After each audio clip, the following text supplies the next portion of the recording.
I am glad to be back after my state visits to Brunei, Jerusalem, and the People's Republic of China. In both my visits, we reviewed the sum total of our relations and explored other areas of undertakings that open doors for more meaningful engagements. A clear focus was directed more on economic cooperation and partnership to benefit our people. In Brunei, I met His Majesty Sultan Hassan al-Bolkiah, with whom I discussed ways of furthering deepening bilateral relations, particularly through economic cooperation. We secured Brunei's commitment to help develop Mindanao halal industry, especially in certification and in capacity building. Brunei and Mindanao can be twin hubs for the production and export of halal certified products. We agreed to intensify trade and investments and to work closely to further bolster the role of BIMP-IAGA in growing our economies. We also agreed to address connectivity issues to increase air and sea linkages to facilitate trade and commerce. I thank His Majesty's of Brunei's role as a partner for peace and security's continued support for the Philippines' effort to pursue just and lasting peace in Mindanao. We fully cooperate to combat illegal drugs trade and collaborate on maritime and defense issues, particularly in addressing our transnational crimes, piracy, and crimes at sea. To ensure progress in our discussions, we instructed officials of our respective government to immediately work together in transforming this agreed agenda into specific plans and actions. In my state visit to China, I met President Xi Jinping and 3 other members of the Standing Committee of the Political Bureau of the Chinese Communist Party.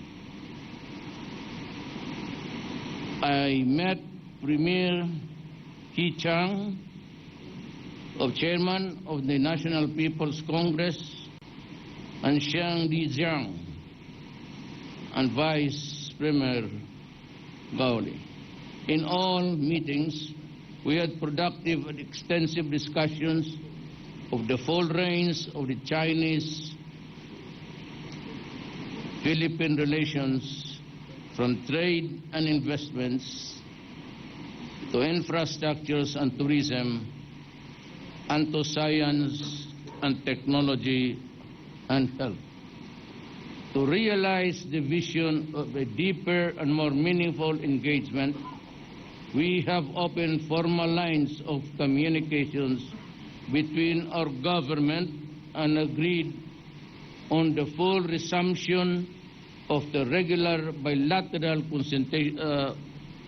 consultations mechanisms which were put on hold for several years.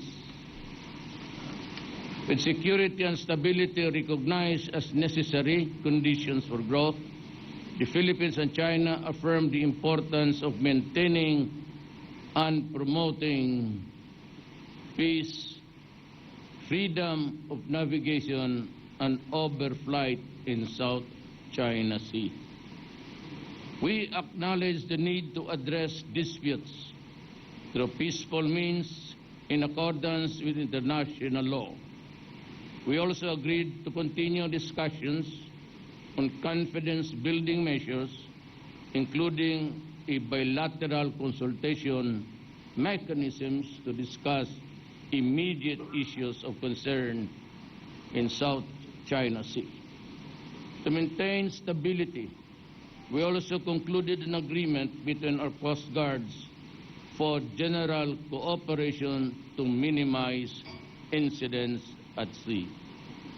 To combat the menace of illegal drugs, we will continue across a broad range of areas, including in capacity building, equipment upgrading, and support for rehabilitation purposes. With the shared objective of achieving greater growth and prosperity for our peoples, the Philippines and China jointly work closely on building on a robust economic agenda.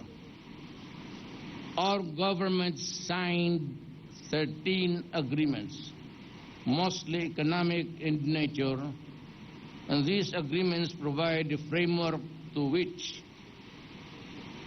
to carry out intensified cooperation between the Philippines and China.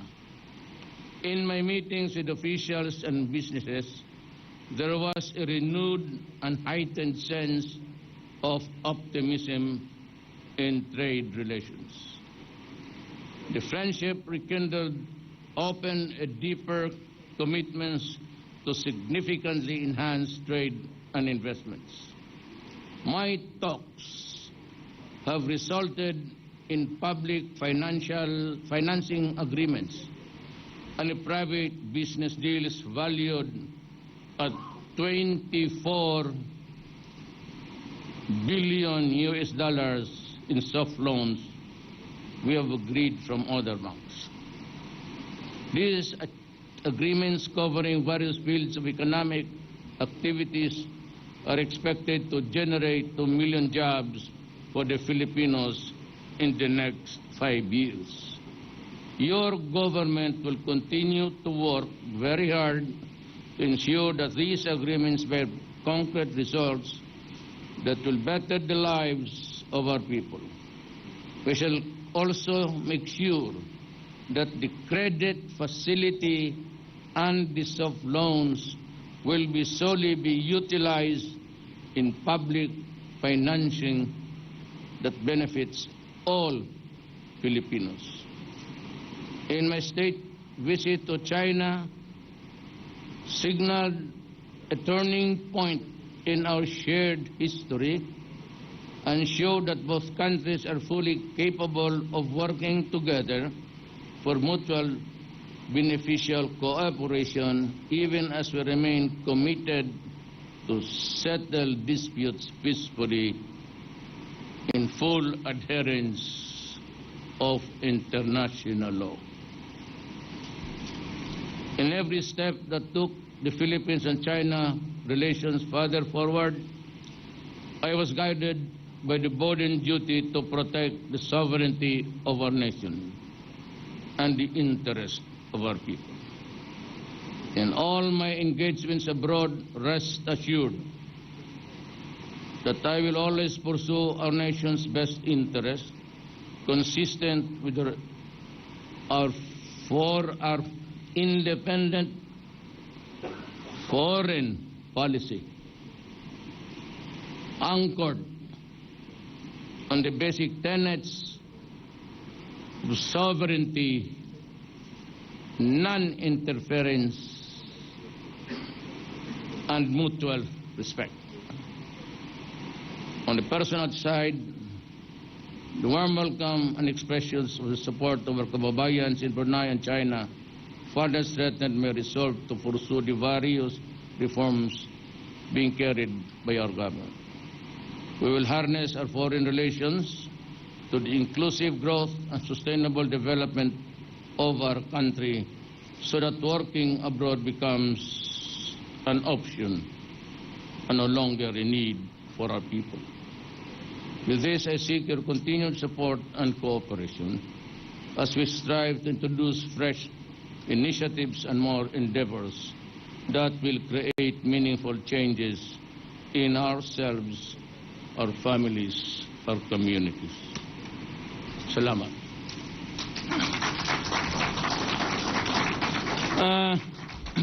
We can maybe accommodate a few questions. Siguro mga